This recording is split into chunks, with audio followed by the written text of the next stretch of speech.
Commander Jake Morrison pressed his face against the viewing port and stared at something that should not exist.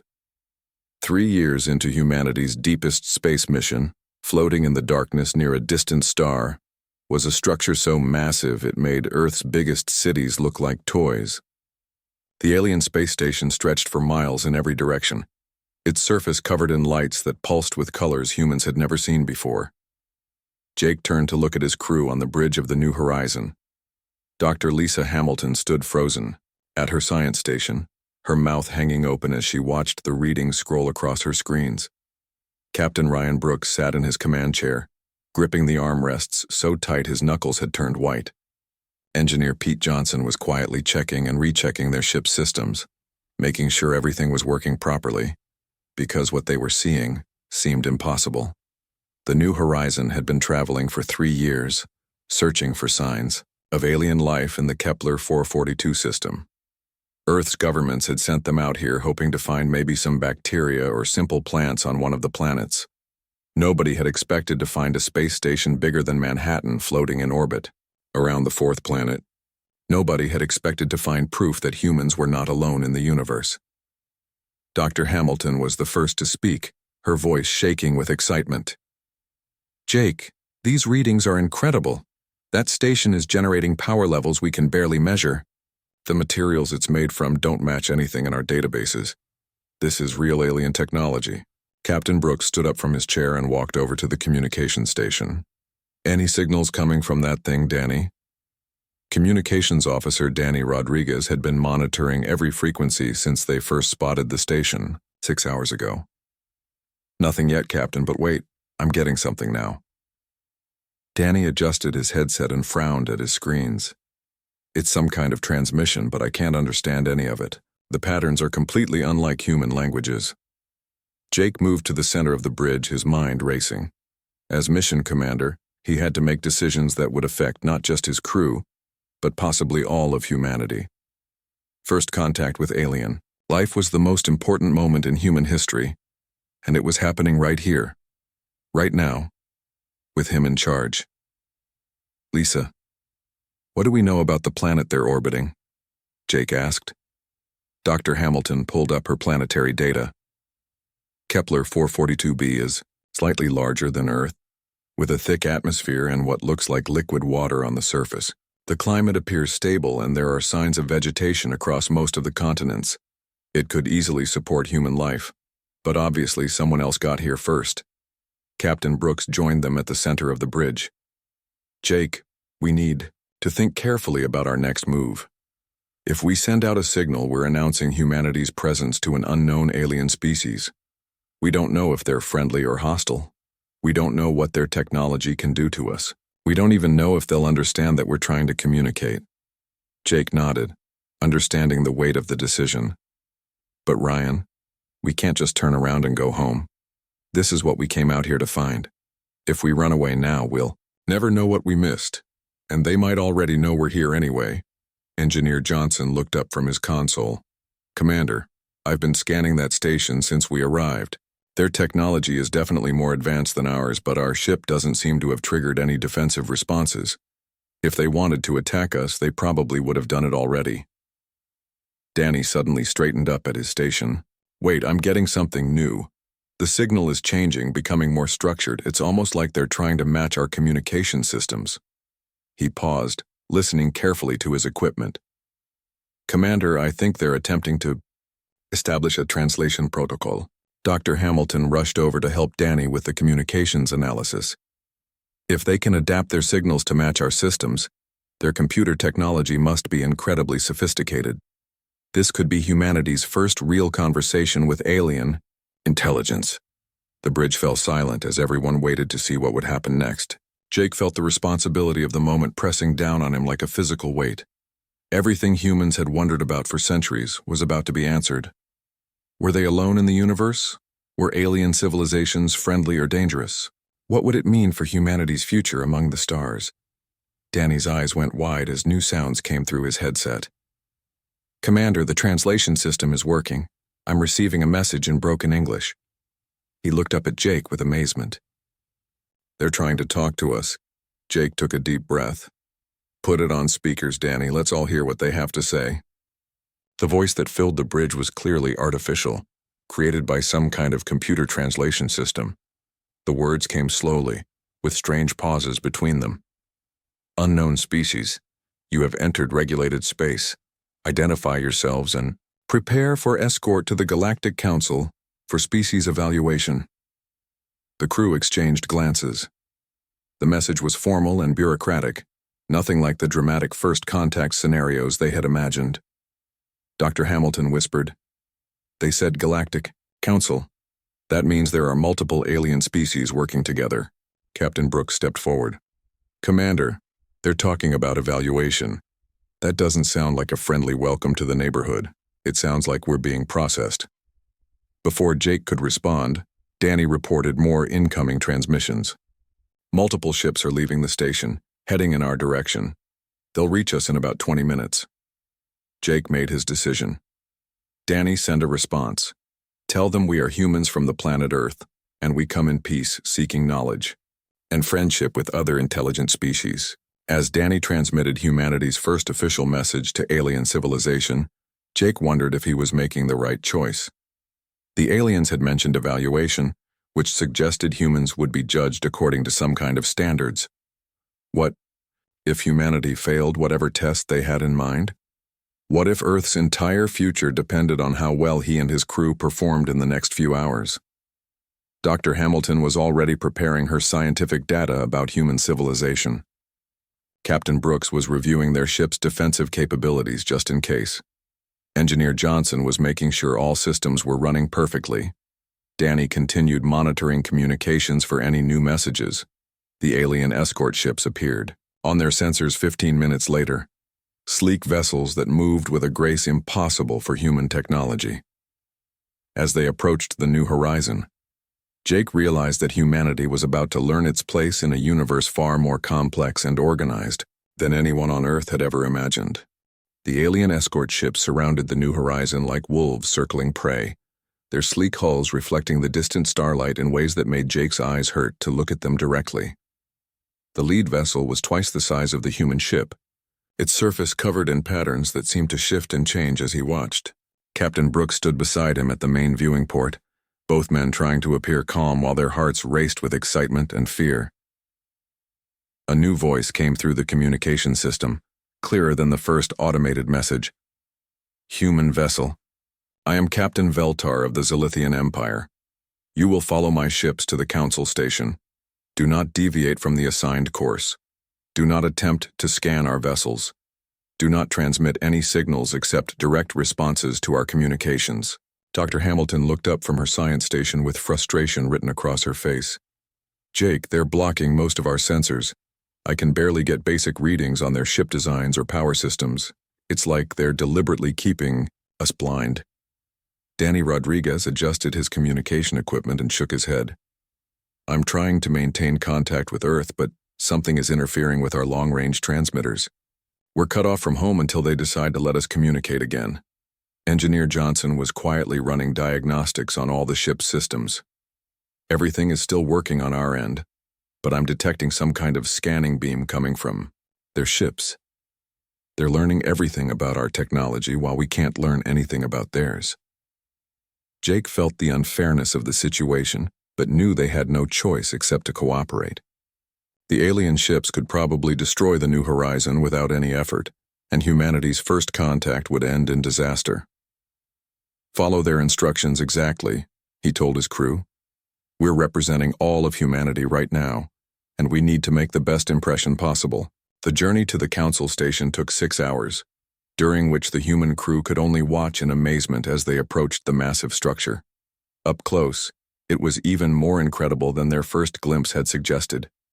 The station was clearly built by multiple different species, with sections that looked completely different from each other attached together in a complex web of corridors and docking bays. Captain Brooks pointed to various parts of the station as they approached. "Look at those different architectural styles. That curved section looks organic, almost grown rather than built. Those angular towers over there appear to be made from some kind of crystal material, and those rotating rings must house artificial gravity systems far more advanced than anything we have." Dr. Hamilton was taking notes as fast as she could write. The energy signatures are incredible. Each section of the station seems to operate on completely different principles. Some areas are generating power through methods I can't even identify. This isn't just one alien civilization, Jake. This is a collection of multiple species working together.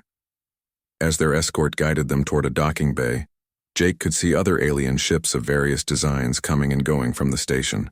Some were sleek and metallic like the Zilithian vessels, while others looked more like living creatures than machines. One ship appeared to be made entirely of some kind of liquid metal that flowed and reshaped itself as it moved. The docking procedure was handled entirely by the station's automated systems. Mechanical arms reached out from the bay and gently grabbed the New Horizon, guiding it into position with precision that impressed even Engineer Johnson. Their docking technology is at least 50 years ahead of anything Earth has developed, he whispered to Jake. Maybe more. Once the ship was secured, Captain Veltar's voice returned to their communication system. The human delegation will consist of 3 individuals. You will bring no weapons, no recording devices, and no communication equipment. You will be provided with translation devices and escort to the council chamber. Jake quickly decided that he, Dr. Hamilton, and Captain Brooks would represent humanity before the Galactic Council. Pete, you and Danny stay with the ship. Monitor everything you can and be ready for any situation. If something goes wrong, your job is to get word back to Earth somehow. The airlock opened to reveal 3 alien beings waiting for them.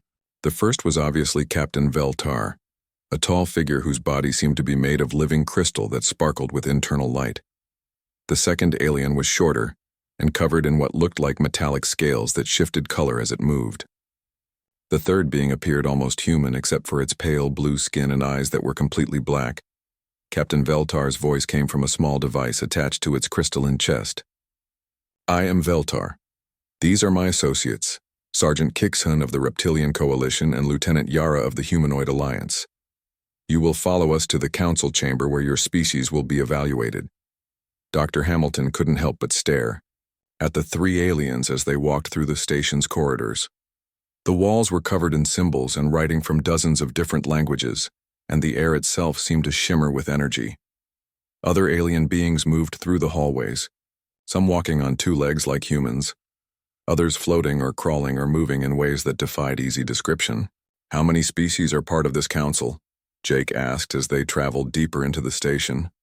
Lieutenant Yara answered in a voice that sounded almost human.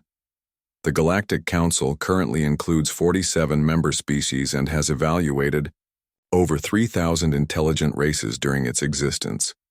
Most species are granted limited membership and allowed to develop within their home systems. Some are granted full membership and permitted to expand throughout the galaxy. Others are classified as restricted and forbidden from leaving their worlds. Captain Brooks felt a chill run down his spine. What determines which classification a species receives? Sergeant Kixhun's scaled head turned toward the humans, and when it spoke, its voice sounded like metal scraping against stone. Species are evaluated based on their technological development, social stability, aggressive tendencies, and potential for disrupting galactic peace. The process is thorough and fair, and the decisions are final. The corridor opened into a vast chamber that took Jake's breath away. The council chamber was a massive amphitheater with seating for thousands of beings, arranged in concentric circles around a central platform. Representatives from dozens of alien species sat in the various sections, their forms ranging from recognizably humanoid to completely bizarre. At the center of the chamber sat 3 enormous beings that were clearly the leaders of this assembly. Dr. Hamilton gripped Jake's arm as they were led toward the central platform. Jake, look at the size of this place. Look at how organized everything is. This isn't just a meeting between a few alien species. This is a government that spans the entire galaxy. As they reached the platform, one of the 3 central beings spoke, its voice echoing throughout the chamber with authority that made Jake's bones vibrate. Humans of Earth, you stand before the Galactic Council for evaluation. Your species will be judged according to the standards that have maintained peace and order in this galaxy for over 2 million years. The process begins now. The three massive beings at the center of the council chamber looked down at Jake, Dr. Hamilton, and Captain Brooks with eyes that seemed to hold the wisdom of millions of years. The central figure was easily 20 feet tall, with skin that looked like polished metal and tentacles instead of arms. Its voice rumbled through the chamber like distant thunder when it spoke. I am Prime Arbiter Zexhai of the Turian Collective. To my left sits Prime Arbiter Morden of the Cephalopod Federation, and to my right sits Prime Arbiter Cryas of the Synthetic Alliance. We three guide the decisions of this council and maintain the peace that has existed in this galaxy for longer than your species has existed. Dr. Hamilton tried to keep her scientific mind focused on documenting everything she saw, but the sheer scale of the chamber and the alien beings surrounding them made concentration difficult. Representatives from dozens of species watched the proceedings with various types of eyes, sensors, and other organs she couldn't identify. Some of the aliens looked almost friendly, while others appeared coldly indifferent to humanity's fate. Prime Arbiter Morden leaned forward, its octopus-like head tilting as it studied the three humans. Your species will now answer questions about your civilization, your technology, your history, and your intentions.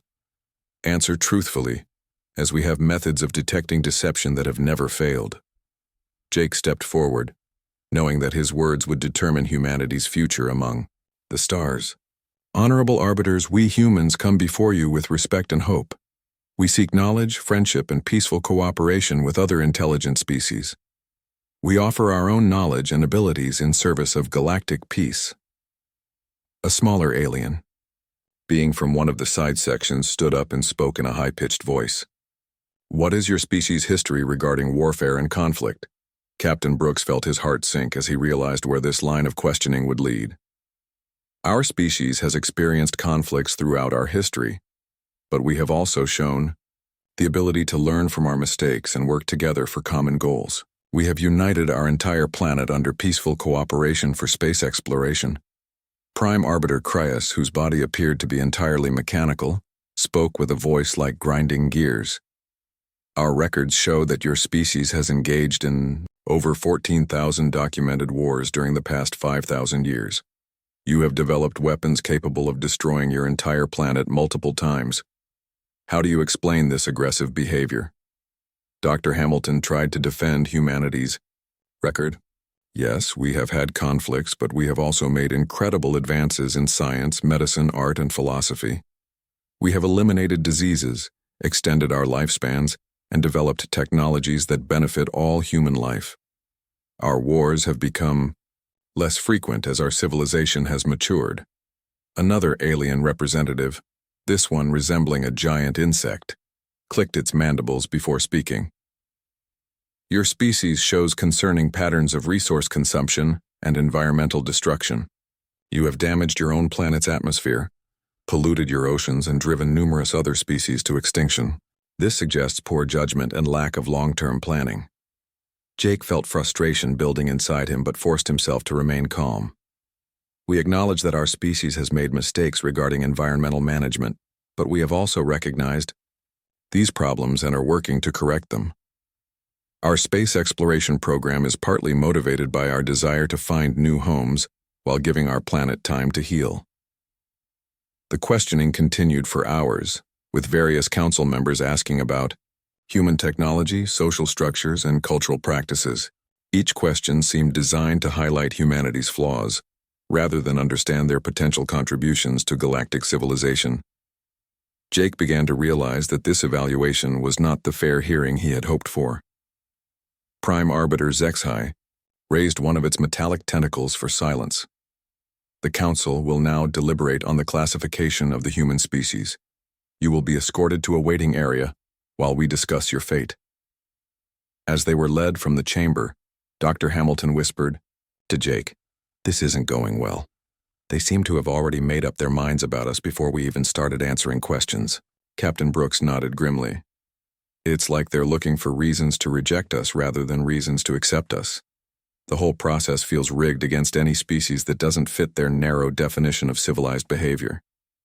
Back on the New Horizon, Engineer Johnson and Communications Officer Rodriguez had not been idle during the evaluation. Amy Carter, a young technician who had been quietly working in the background during their journey, had made some interesting discoveries while monitoring the station's communication networks. Amy looked up from her computer terminal with excitement in her eyes. "Pete, I've been analyzing the data patterns from the station's internal systems. I think I've figured out how to access some of their databases without them knowing." Engineer Johnson frowned. "Amy, that could be considered spying. If they catch us, it might make things worse for the commander and the others. But Pete, I've already found something strange.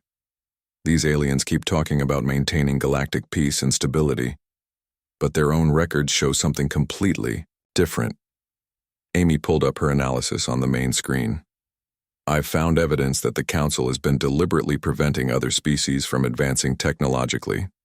Danny Rodriguez joined them at Amy's station. "What do you mean, preventing? Advancement?" Amy pointed to her data. "Look at these records.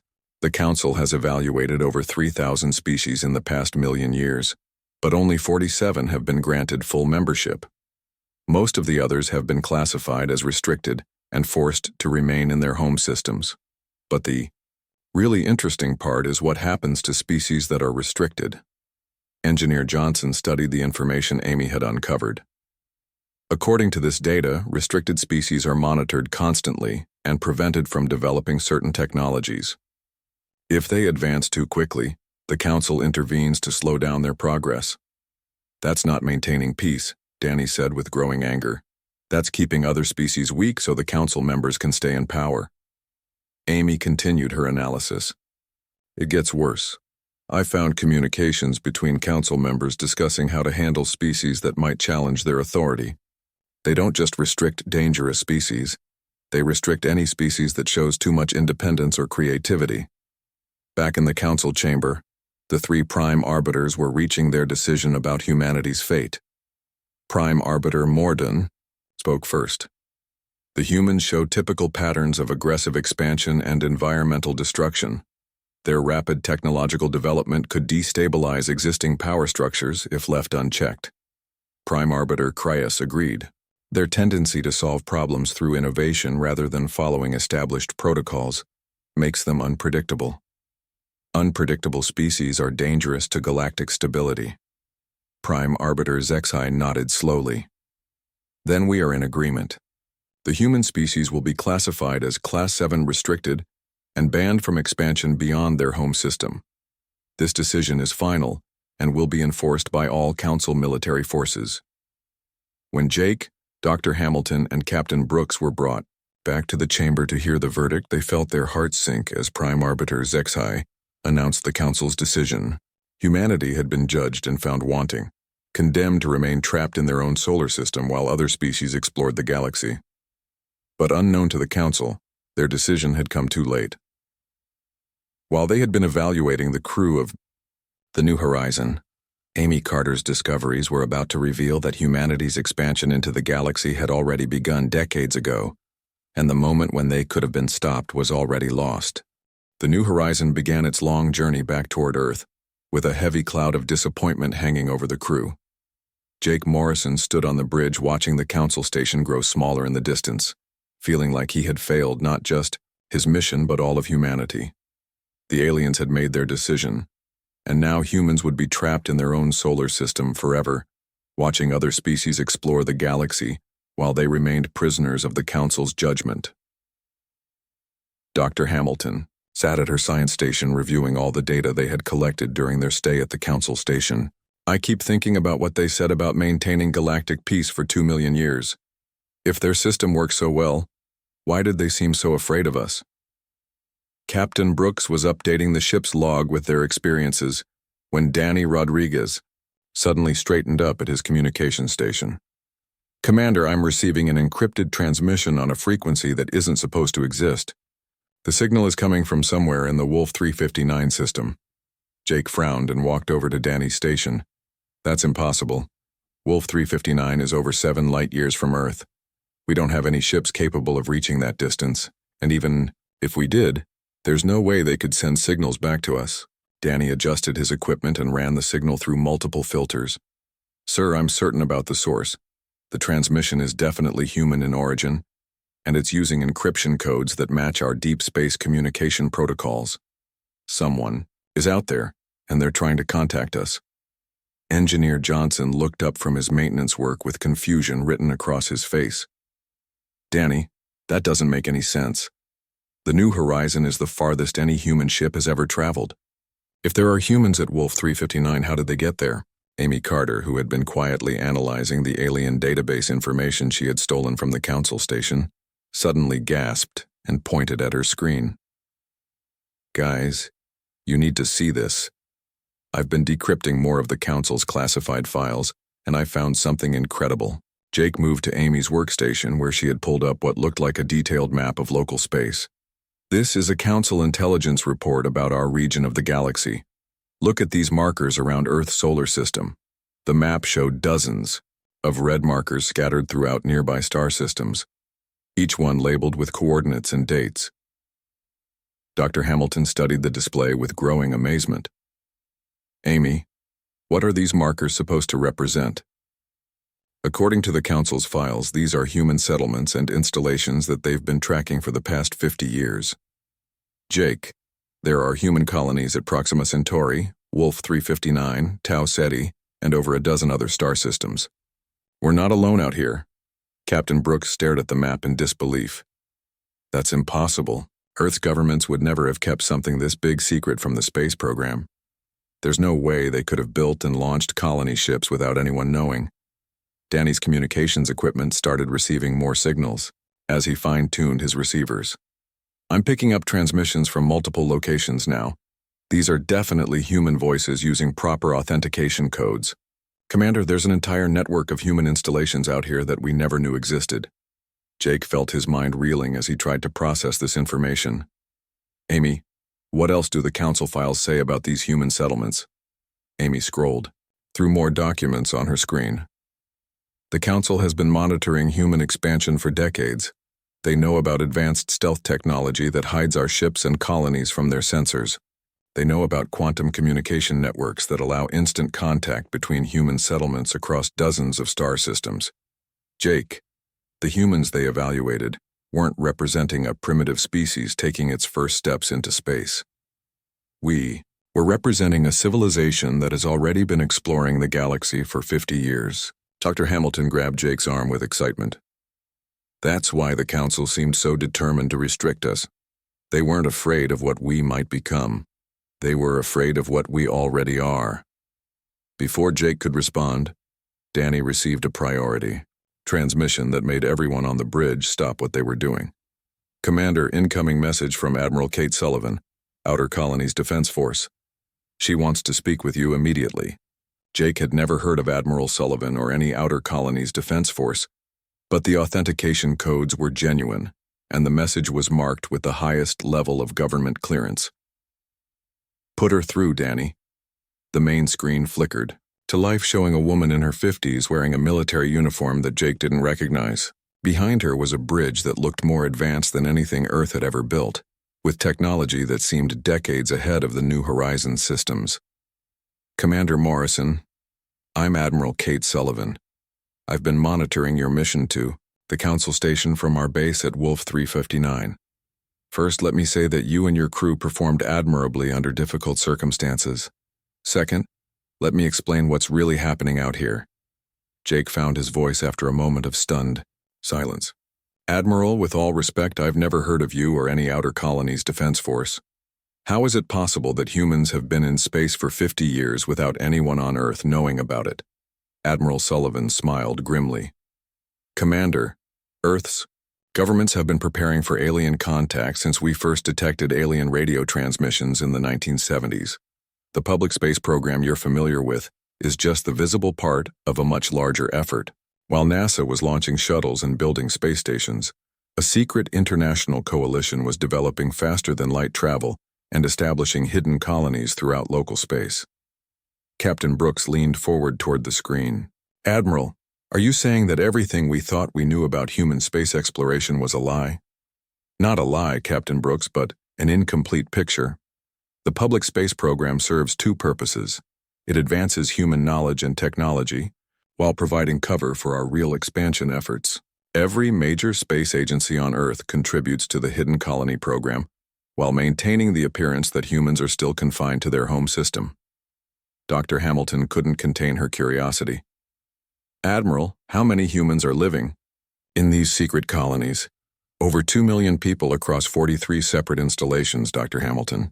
We have research stations, mining operations, agricultural colonies, and military bases spread throughout a sphere roughly 20 light-years in diameter. The Council thinks they're dealing with a species that just discovered space travel, but humans have been their neighbors for decades. Engineer Johnson shook his head in amazement. The technology required for this kind of expansion must be incredible. How did Earth develop faster than light travel without anyone knowing? Admiral, Sullivan's expression became more serious. The breakthrough came from studying alien transmissions and developing technologies based on their communication methods. Dr. Alex Thompson's research teams have been reverse engineering alien technology for over 30 years, always staying careful to avoid detection. Jake felt the implications of this revelation hitting him like a physical blow. Admiral, that means the Council's decision to ban human expansion came too late. We're already out here. Exactly, Commander. The moment when the Council could have contained humanity passed decades ago, long before they even knew we existed. While they've been maintaining their static civilization, humans have been growing, learning, and preparing for exactly this situation. Amy looked up from her analysis of the Council databases. Admiral, I've been studying their files, and I don't think they know the full extent of human expansion. Their intelligence is incomplete. You're correct, Miss Carter. The Council's surveillance methods are designed to detect conventional space travel and communication. Our stealth technology and quantum communication networks have kept most of our activities hidden from them. They know we're out here, but they don't know how many of us there are or what we're capable of. Jake realized that everything had changed in the space of a few minutes. Admiral, what happens now? The Council has banned human expansion and threatened to enforce their decision with military force. Admiral Sullivan's smile returned, and this time it looked dangerous. Commander, it's time for the galaxy to learn what happens when you underestimate humanity. The Council tried to ban us, but the moment was already lost. 3 months after the Council's ban, the galaxy changed forever. On a quiet Tuesday morning in the Zilithian home system, Captain Veltar was drinking his morning energy supplement when his sensors detected something impossible. A human ship had just appeared in orbit around his planet, broadcasting messages of friendship in perfect Zilithian language. Captain Jake Morrison stood on the bridge of the Liberty, one of humanity's advanced exploration vessels that had remained hidden until now. The ship was sleek and powerful, built with technology that combined human innovation with improvements learned from studying alien transmissions. Behind him, Dr. Hamilton was preparing cultural gifts and scientific data to share with the Zilithians. Captain Veltar, this is Commander Morrison of the human vessel Liberty. We come bearing gifts of friendship and proposals for mutual cooperation. We would be honored to meet with your people and share knowledge that could benefit both our civilizations. On the planet below, Veltar's crystalline form was trembling with confusion and fear. According to the Council's ban, humans were supposed to be restricted to their home system. Yet here was a human ship using technology that seemed more advanced than his own, speaking his language perfectly, and offering friendship instead of conquest. The same scene was playing out across 12 different star systems simultaneously. Human ships appeared at worlds throughout Council space, each one carrying diplomats, scientists, and gifts carefully chosen for each specific alien culture. The coordination was perfect, the timing precise, and the message clear. Humanity was already everywhere. At the Cephalopod Federation capital, Dr. Lisa Hamilton stepped off a transport shuttle carrying samples of human art, music, and literature, translated into the complex mathematical language that the octopus-like beings used for communication. The cephalopods had been among the most vocal supporters of restricting humanity, but they found themselves fascinated by human creativity and emotional expression. Colonel Sam Mitchell was leading an engineering team on the former Turian colony of Nexus Prime, where the terraforming equipment had been failing for months. The Turian colonists had been facing evacuation or death when human ships arrived offering technical assistance. Within days, Mitchell's teams had not only repaired the failing systems but improved them beyond their original specifications. "How is this possible?" asked the Turian colony administrator as he watched human engineers working alongside his people. "Your species was banned from leaving your home system. How did you learn our technology so quickly?" Colonel Mitchell smiled as he adjusted a power coupling that would increase the terraforming efficiency by 30%. "We've been studying galactic technology for decades. The difference is that we don't just copy what already exists, we find ways to make it better." Back at the council station, emergency sessions were being held around the clock as reports flooded in from across their territory. Prime Arbiter Zexhai found himself facing a crisis unlike anything in the Council's 2-million-year history. Humans weren't just present in Council space. They were helping, trading, learning, and forming alliances with species that had been carefully controlled for millennia. "This is impossible," Mordun declared, his tentacles writhing with agitation. "Our intelligence reports showed minimal human expansion. How could they have achieved this level of coordination and technology in such a short time?" Prime Arbiter Creus was analyzing data from across the galaxy with mechanical precision. "The humans did not achieve this expansion recently.